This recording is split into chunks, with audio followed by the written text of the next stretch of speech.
esses jovens brilhantes.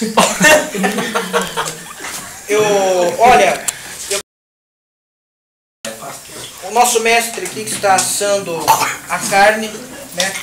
Tudo bom? Tudo bom. Hoje em dia o jovem, a gente vê muitos jovens por aí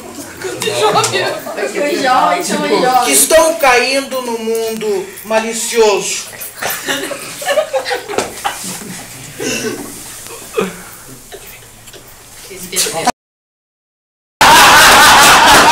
Eu não sei vocês, mas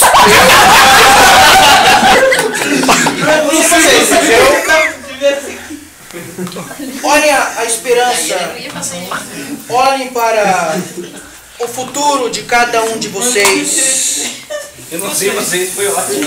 Vocês são os adolescentes que têm um futuro pela frente. Agora, cada um de vocês, todo mundo acompanhou esta sacanagem de Pontesina, que já estão na cadeia, graças a Deus.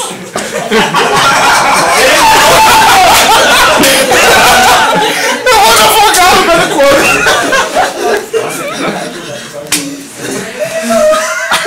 Você sabe que a minha família não toma coca?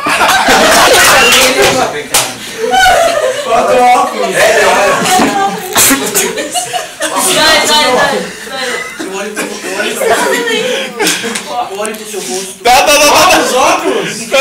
Calma aí, pessoal.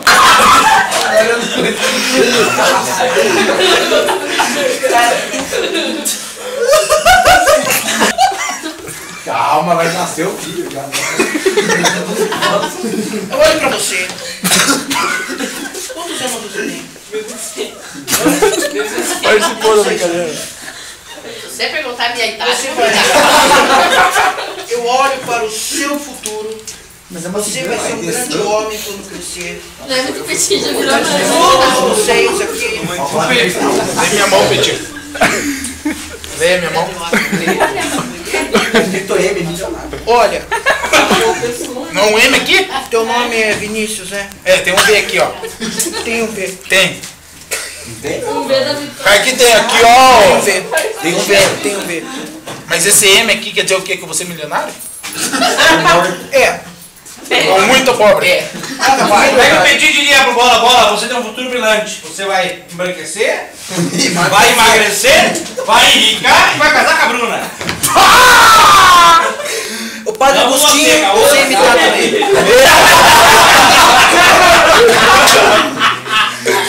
Ô, maldade!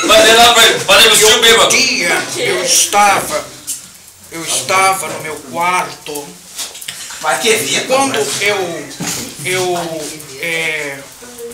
a Bíblia estava do lado, eu abri a Bíblia.